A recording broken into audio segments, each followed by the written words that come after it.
Құрметті де қадірменді қонақтар, біздің отбасымызда үлкен қуаныш.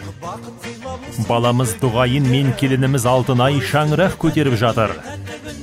Сіздерді 2023 жылдың 23 қыркүйек күні беташар сағат 18:00-де, той сағат 19:00-де болатын салтанатқа шақырамыз. Шаттыққа жайылған Ақ дастарханымыздың қадірлі қонағы болыңыздар. Мекен жайымыз Тараз қаласы, Саңырақ Батыр көшесі 55А, Меруерт мейрамханасы. Той иелері Кеңес Гүлбарам, Әлібековтер әулеті. Шубайлар шат күліңдер, ән салайық, би билейік, жарықтатын шаттығынды.